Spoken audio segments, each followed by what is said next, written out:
qaado waxaa ka mid a qur-aanka akrintiisa macnihiisa inaad fahantaan aad isku daydo. Kow waxaa ka mid a iimaanka kor u qaadidiisa inaad mar walba ka fikirto geerida iyo qiyaamo aad ka fikirto. waxyaalaha iimaankaaga korin kara ayaa ka mid waxaa ka mid a inaad adduunyada iska fududayso ood adduunyada u aragto waxaan qiimo lahayn.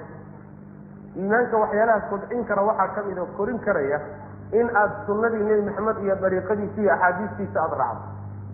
waxaa ka mid a iimaanka waxyaalaha kobciya in aad ilaahay makhluuqaadkiisa waaweyn aada u fiirsato oo aad ka fikirto dhulkan, samaawaadka, qoraxda, dayaxa, buuraha, geedaha, badaha, waxaan cajabta badan naftaada markaad si fiican u dhuuxdo iimaankaagaa kobcay.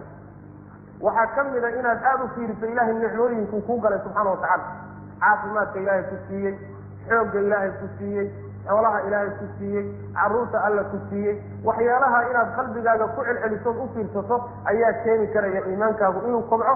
waxaa ugu dambeeya inaad ilaahay baryadiisa bariso subxaana watacaala ood allah weydiisato inuu iimaankaaga kobciyo oo iimaanka kuu kordhiyo. wabilahi tawfiiq.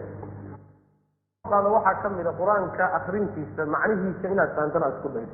Kow waxaa ka mid a iimaanka kor u qaadidiisa inaad mar walba ka fikirto geerida iyo qiyaamo aad ka fikirto. waxyaalaha iimaankaaga korin kara ayaa ka mid waxaa ka mid a inaad adduunyada iska fududayso ood adduunyada u aragto waxaan qiimo lahayn. iimaanka waxyaalaha kobcin kara waxaa ka mid a korin karaya in aad sunnadii nebi maxamed iyo dariiqadiisa iyo axaadiistiisa aada raacdo. waxaa ka mid a iimaanka waxyaalaha kobciya in aad ilaahay makhluuqaadkiisa waaweyn aada u fiirsato oo aad ka fikirto dhulkan, samaawaadka, qoraxda, dayaxa, buuraha, geedaha, badaha, waxaan cajabta badan naftaada markaad si fiican u dhuuxdo iimaankaagaa kobcay. waxaa ka mid a inaad aada u fiiriso ilaahay nicmooyinkuu kuu galay subxaana watacaala. caafimaadka ilaahay ku siiyey, xoogga ilaahay ku siiyey, xoolaha ilaahay ku siiyey, carruurta alla ku siiyey. waxyaalaha inaad qalbigaaga ku celcelisood u fiirsato ayaa keeni karaya iimaankaagu inuu kobco. waxaa ugu dambeeya inaad ilaahay baryadiisa bariso subxaana watacaala ood allah weydiisato inuu iimaankaaga kobciyo oo iimaanka kuu kordhiyo. wabilahi tawfiiq. qaado waxaa ka mid a qur-aanka akrintiisa macnihiisa inaad fahantaan aad isku daydo.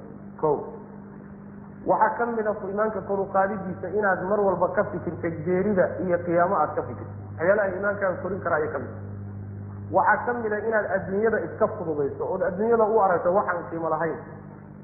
iimaanka waxyaalaha kobcin kara waxaa ka mid a korin karaya in aad sunnadii nebi maxamed iyo dariiqadiisa iyo axaadiistiisa aada raacdo. waxaa ka mid a iimaanka waxyaalaha